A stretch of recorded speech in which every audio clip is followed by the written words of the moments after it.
আজ বাংলার যুব সমাজ কোন পথে? কে তাদেরকে ব্যবহার করছে? ধর্ম নাকি রাজনীতিবিদ?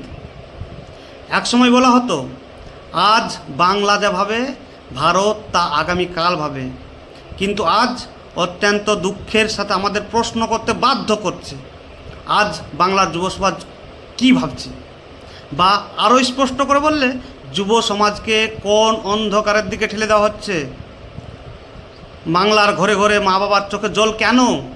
যে সন্তানকে তারা বুক দিয়ে আগলে বড় করলেন, উচ্চ শিক্ষায় শিক্ষিত করলেন, আজ শুধুমাত্র একটা সম্মানজনক জীবিকার তাগিদে নিজের সংসারটুকু গোছানোর জন্য তাকে চলে যেতে হচ্ছে দূর দূরান্তে।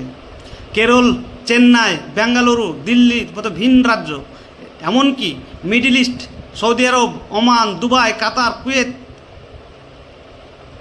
কেন আজ বাংলার মেধাশ্রমকে পরিযায়ী তকমা নিয়ে সস্তা দরে বিক্রি হতে হচ্ছে? কেন এই পরিযান? কারণ আমাদের রাজ্যে নতুন শিল্পের অভাব, উপযুক্ত পরিকাঠামোর অভাব, ইনফ্রাস্ট্রাকচারের অভাব, নতুন যুগের উপযোগী কোনো বাস্তবমুখী স্কিল ডেভেলপমেন্টের ব্যবস্থা নেই যুবকদের স্বাধীনভাবে ব্যবসা করা, স্টার্ট আপ শুরু করার মতো অনুকূল পরিবেশ ও সরকারি সহযোগিতা। যখন একজন যুবক চোখ ভরা স্বপ্ন আর বুক ভরা যোগ্যতা থাকা সত্ত্বেও সে দিনের পর দিন কর্মহীন থাকে, তখন তার মধ্যে জন্ম দেয় তীব্র মানসিক অবসাদ। আর এই অবসাদ, হতাশার সুযোগ নিয়ে সমাজ বিরোধীরা তাদের হাতে তুলে দিচ্ছে অনলাইন জুয়া, লটারি কিংবা মারাত্মক মাদকের নেশা। আজ আমার তরুণ প্রজন্ম, যারা হতে পারত রাজ্যের মূল চালিকা শক্তি, আজ তারা মানসিক রোগে আক্রান্ত হচ্ছে, নেশার অন্ধকারে আচ্ছন্ন হচ্ছে, নিজেদের শেষ করে দিচ্ছে তিলে তিলে। এই একটা সুস্থ সমাজের লক্ষণ কোনোদিন হতে পারে না। সবচেয়ে দুঃখজনক এবং উদ্বেগজনক বিষয় হলো এই দিশাহীন যুব সমাজকে আজ মূলধারার অর্থনীতিতে সামিল করার পরিবর্তে ব্যবহার করা হচ্ছে রাজনীতির খুঁটি হিসাবে।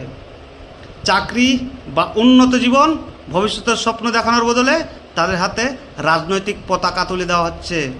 হিন্দু মুসলিম বিভেদের সস্তা রাজনীতি আর সাম্প্রদায়িক মেরুকরণের খেলায় সস্তায় ব্যবহার করা হচ্ছে এই তরুণদেরকে। আমরা চাই না আমাদের ভাইরা, আমাদের সন্তানেরা বিভিন্ন রাজ্যে গিয়ে পরিযায়ী শ্রমিকের পরিচয়ে বড় হোক।